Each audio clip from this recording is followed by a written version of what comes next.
बिस्मिल्लाहिर्रहमानिर्रहीम। Dear students, मैं हूं उमैर निसार और आप देख रहे हैं मेरा YouTube channel think and grow rich with Umair Nisar. अगर आप फिजिक्स से परेशान हैं, फिजिक्स समझ नहीं आती, फिजिक्स के स्टूडेंट हैं, ये चैनल आपके लिए है, ये प्लेटफॉर्म आपके लिए है। मैं यहाँ पर मौजूद हूँ आपको फिजिक्स समझाने के लिए। Chapter number 4, work, power, energy, इसका very important article conservative and non conservative forces. What do you mean by conservative and non conservative forces? Conservative force एक ऐसी फोर्स होती है जिसके जरिए दो पॉइंट्स के दरमियान जो वर्क डन होता है वो independent of the path followed होता है। If the work done by a force between two points is independent of path followed, then it is called conservative force. या फिर if the work done along a closed path by force is zero, then it is also called conservative force. तो conservative and non conservative forces की अगर बात की जाए, gravitational force, कौन सी force? जमीन की कशिश की कुव्वत की फोर्स। आपने इस बाल पॉइंट को ऊपर फेंका, ये नीचे आ गई। कोई भी चीज ऊपर फेंकते हैं, कोई भी चीज फेंकते हैं ऐसे करके, तो वो नीचे आती है। वजह जमीन के अंदर कशिश की कुव्वत है, ग्रेविटी की कुव्वत है, फोर्स ऑफ ग्रेविटी है। यानी जमीन हर चीज को अपनी तरफ खींचती है। आप जंप लगाएं, आप नीचे आ जाएंगे। आप ऊपर बाल फेंके, बाल नीचे आ जाएगी। इट मीन ग्रेविटेशनल फोर्स ऐसी फोर्स है जो ऊपर से नीचे की तरफ, जमीन की तरफ, यानी जमीन अपनी तरफ हर चीज को खींचती है। इसे ग्रेविटेशनल फोर्स कहते हैं। आज का जो हमारा आर्टिकल है, आज का हमारा जो फिजिक्स का लेक्चर है, कंजर्वेटिव फोर्स के तनाजुर में, कंजर्वेटिव फोर्स के जमन में, आज हमने ये साबित करना है कि ग्रेविटेशनल फोर्स यानी कशिश की कुव्वत, यानी जमीन की जो कशिश की कुव्वत है वो एक कंजर्वेटिव फोर्स है। Gravitational force is a conservative force. तो कंजर्वेटिव फोर्स क्या है? अगर दो नकात के दरमियान एक फोर्स की वजह से जो वर्क है वो independent of the path followed हो। अब independent of the path followed से मुराद क्या है, अभी चेक कर लेते हैं। मिसाल के तौर पे आप एक फोर्स है, हमने इस ऑब्जेक्ट के ऊपर लगाई, आपने इस पॉइंट पे आना है, बी के ऊपर आना है। You have to come to at B. आपने बी पर आना है, तो आप अगर ए से डी पर आए, डी से बी पर आए, वर्क हो 10 जूल। ए से डी पर आए, डी से बी पर आए, रास्ता आप क्या ले रहे हैं? ए से डी, डी से बी, ये वाला पाथ आप ले रहे हैं। ए से डी पर, डी से बी पर कितना आंसर है? वर्क कितना हुआ उस फोर्स के जरिए? 10 जूल। फर्ज कर लेते हैं ये बात, सपोज कि 10 जूल होगा, यानी कि जो फोर्स के जरिए वर्क हुआ।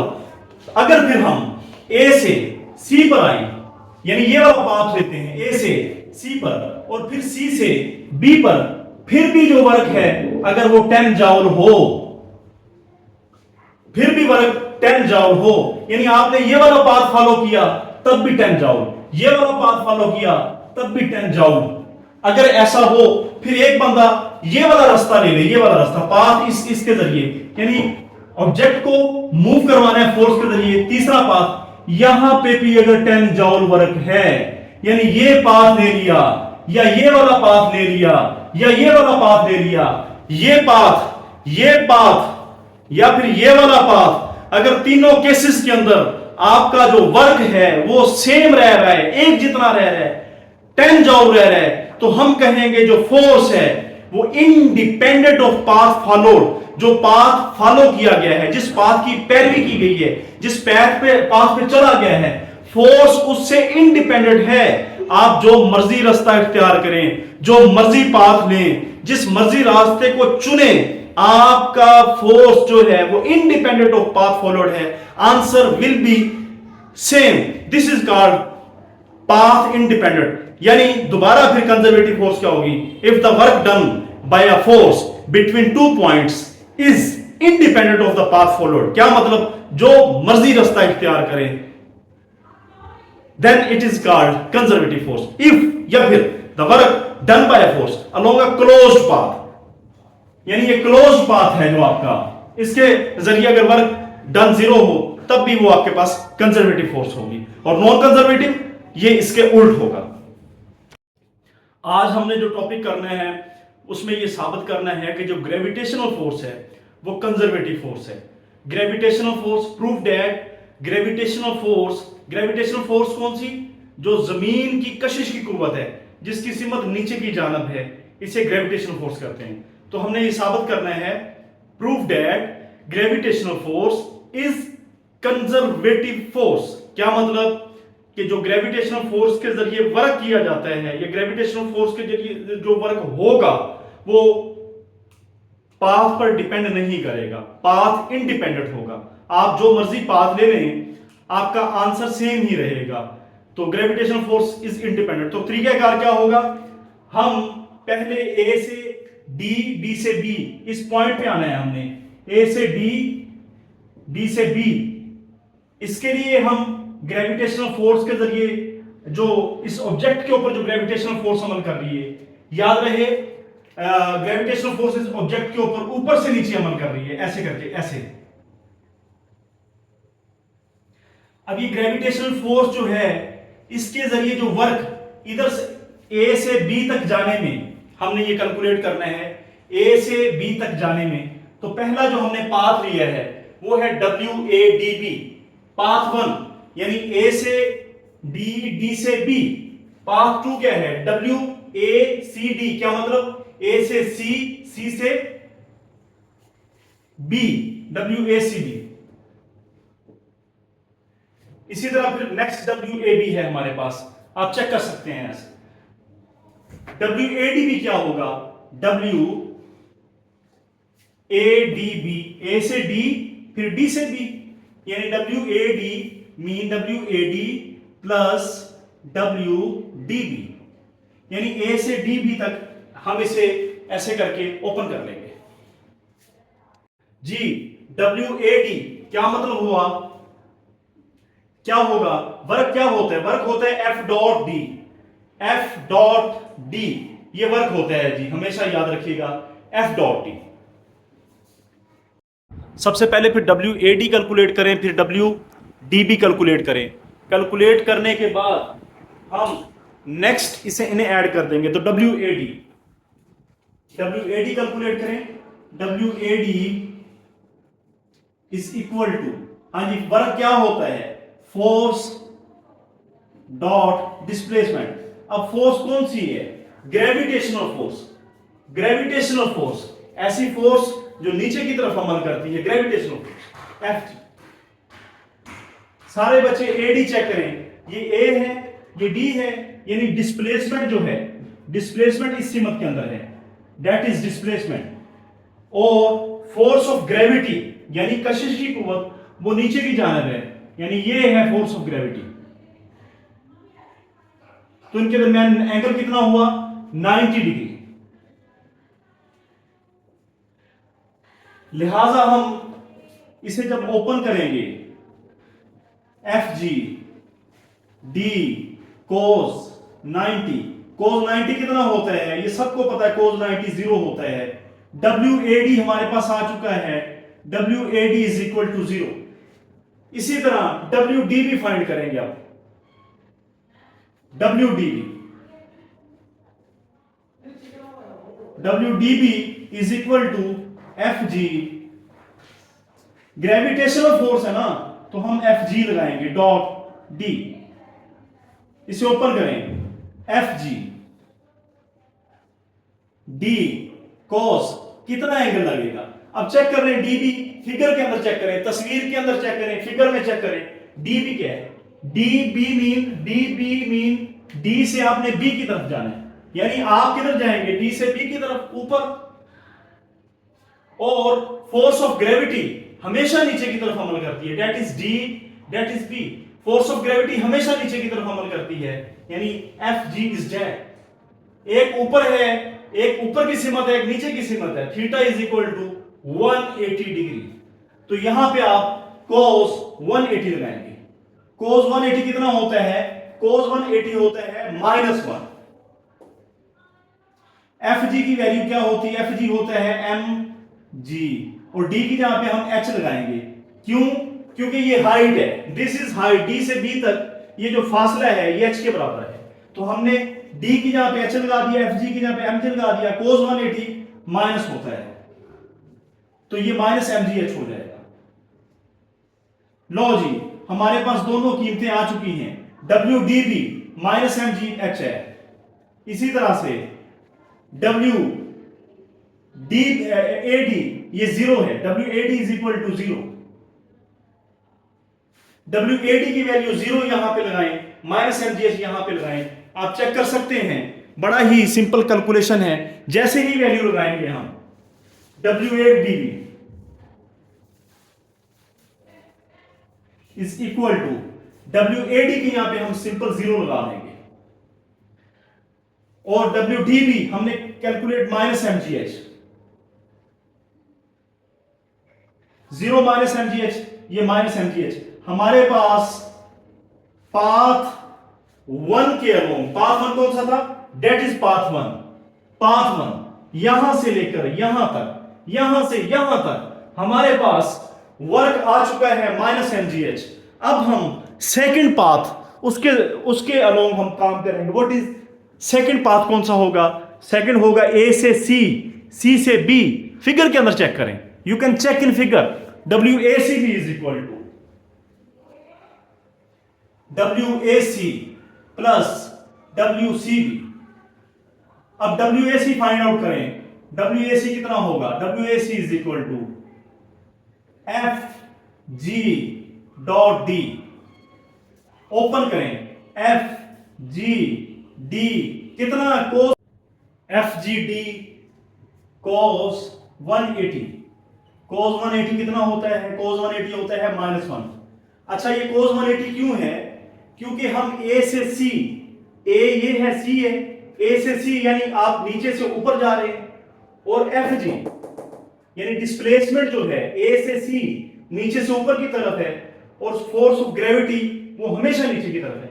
ए टू सी यानी आप ऊपर की तरफ जा रहे हैं, फोर्स ऑफ ग्रेविटी नीचे की तरफ है, ये तो थीटा 180 डिग्री होगा, थीटा विल बी 180 डिग्री। कोस 180 -1 होता है, तो minus F G, F G की आप वैल्यू लगाएं, एफ जी होता है एम जी, और डी क्या है, इन दोनों ए से सी, डी बेसिकली में ए से सी, ये फासला इसके बराबर है और ये एच के बराबर है, this is equal to H minus M G H. हमने डब्ल्यू ए सी कैलकुलेट कर लिया, अब डब्ल्यू सी बी कैलकुलेट करेंगे।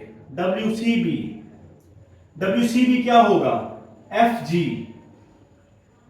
डॉट डी, इसे आप ओपन करें, एफ जी डी कॉस, अब कॉस कितना होगा, सी से बी जा रहे हैं, सी किधर है, सी इज डेड, सी से बी जा रहे हैं, तो आपके पास क्या है जी, सी से बी आप फासला इस तरफ तय कर रहे हैं, इस सीमत में तय कर रहे हैं, फासला इस सीमत में तय कर रहे हैं। पाथ 2 है ना जी, ये पाथ 2, फासला सी से बी जा रहे हैं आप। फोर्स ऑफ ग्रेविटी कैसे होती है, हमेशा नीचे की तरफ होती है, that is force of gravity. यानी एंगल यहां पे भी 90 बन रहा है, यहां पे भी 90, तो सी से बी जा रहे हैं, फोर्स ऑफ ग्रेविटी नीचे है, एंगल हमारे पास 90 डिग्री होगा। एफ डी कोस 90, कोस 90 हमेशा कितना होता है, 0 होता है, ये कोस 90 0 यहां पे लगाएंगे, ये सारा 0 हो जाएगा। लो जी, हमारे पास डब्ल्यू ए सी बी आ गया, सी बी भी आ गया। हम डब्ल्यू ए सी बी की अब कैसे कैलकुलेट करेंगे, W A C B is equal to, क्या इज इक्वल टू है, डब्ल्यू ए सी कितना है हमारे पास, is equal to minus M G H, और डब्ल्यू सी बी कितना है, W C B is +0।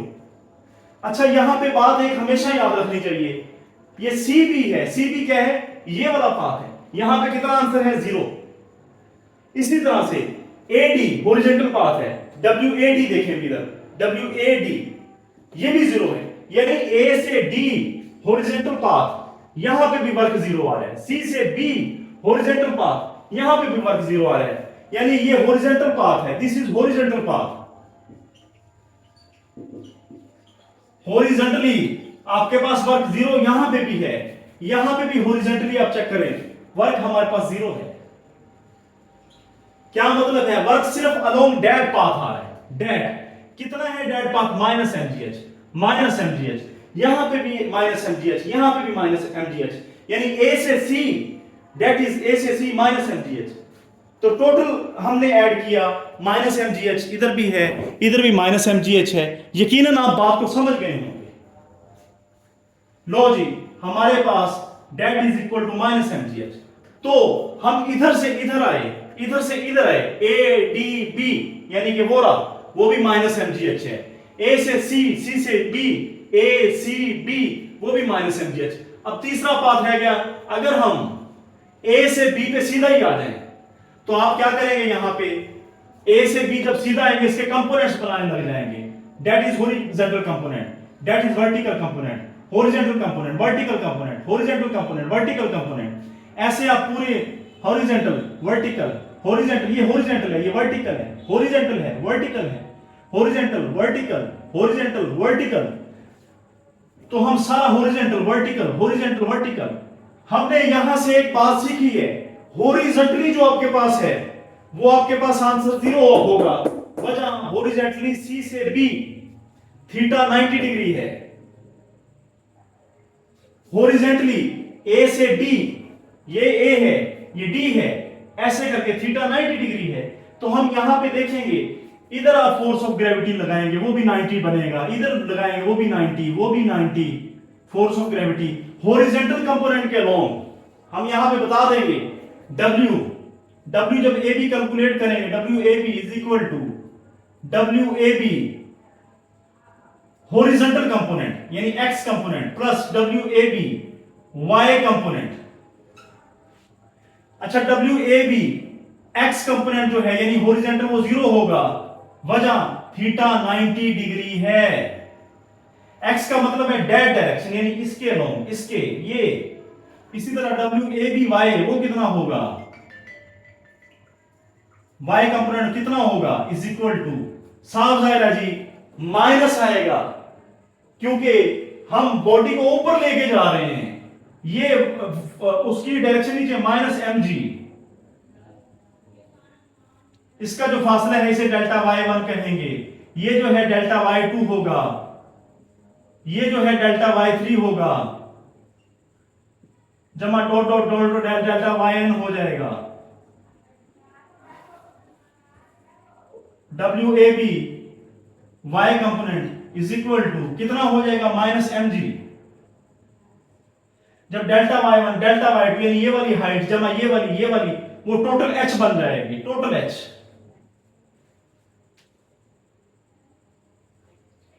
WABY is equal to minus mgh। लो जी, एक ये आपके पास वैल्यू आ गई, एक ये आ गई WABX वाली। अब इन ABY और ABX वाली वैल्यू को जब यहां पे लगाएंगे तो क्या होगा, WAB is equal to X वाली वैल्यू तो हमारे पास 0 है, ये यहां पे 0 आ गया, माइनस Y वाली वैल्यू ये है mgh। लो जी, ये भी हमारे पास माइनस mgh आ गया। आप इधर से इधर आ गए माइनस mgh, इधर से आ गए माइनस mgh। पाथ की कोई परवाह नहीं है, पाथ के ऊपर डिपेंड ही नहीं करती ग्रेविटेशनल फोर्स। आप इस ऑब्जेक्ट को ग्रेविटेशनल फोर्स के जरिए इधर ला रहे हैं, पाथ पर डिपेंड नहीं कर रही gravitational force. Gravitational force is independent of path followed. इधर से इधर आए, इधर से इधर आए, आपका आंसर तीनों में सेम है। It is independent, answer same है, रास्ता बदल रहे हैं, आंसर सेम है, रास्ता बदल रहे हैं, आंसर सेम है, रास्ता बदल रहे हैं। रास्ता बदला जा रहा है, आंसर नहीं बदल रहा, आंसर हर जगह सेम रह रहा है। तो हम ये कहने में हक बजानब है, we are right in saying that gravitational force is conservative force. क्या मतलब, ग्रेविटेशनल फोर्स किसी रास्ते पर डिपेंड नहीं करती, किसी पाथ पर नहीं डिपेंड करती। It is independent of path followed. जिधर से मर्जी जाए ग्रेविटेशनल फोर्स का आंसर सेम आएगा। इसी तरह से अगर हम बात करें, नेक्स्ट जो है कि the work done by the gravitational force does not depend on the choice of the path. ये बात मैंने शुरू में आपको पढ़ा दी है, समझा दी है। इसी तरह आप देखें, कंसीडर एन ऑब्जेक्ट, फ़र्ज़ करें कि एक ऑब्जेक्ट है, कंसीडर एन ऑब्जेक्ट, फ़र्ज़ करें एक ऑब्जेक्ट है, मास m में, being displaced with constant speed के साथ उसे डिस्प्लेस किया गया है from point A to B, that is ये पॉइंट ए है, ये बी है, तो along various path in the present, यानी कि अलोंग वेरियस पाथ का मतलब ये है कि ए से डी, डी से बी, ए से सी, सी से बी या ए से बी, ये वेरियस पाथ हैं, मुख्तलिफ पाथ हैं।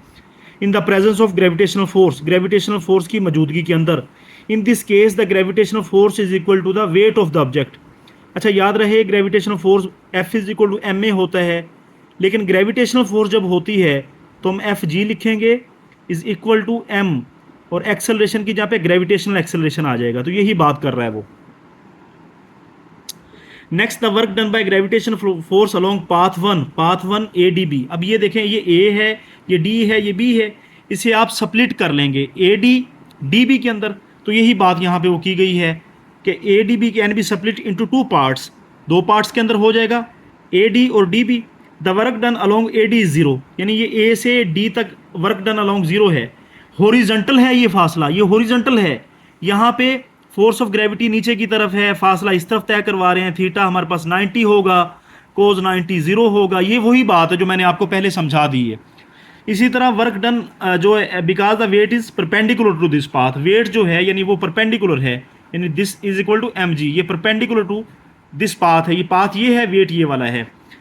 Where as the work done along D B is negative M G H because the direction of M G is opposite to that of displacement. अब देखें भी work done along D B, अब D B क्या है, D ये है, B ये है, डी से बी ऊपर की तरफ आप जाएंगे, और वेट किधर है, नीचे की तरफ है, ये फोर्स ऑफ ग्रेविटी नीचे की तरफ है, इस वजह से ये नेगेटिव होगा।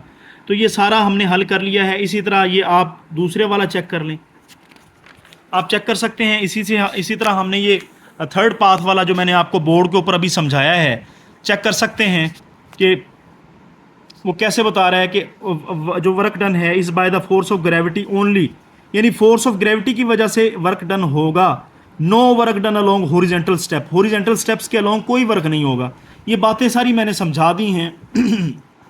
आखिर में work done by gravitational force is independent of the path followed. हमें ये पता चल गया कि वर्क जो है वो इंडिपेंडेंट ऑफ पाथ फॉलोड है, क्योंकि तीनों में ही minus M G H R है, minus M G H R है, minus M G H R है, तो हम कहेंगे ये इंडिपेंडेंट ऑफ पाथ फॉलोड है।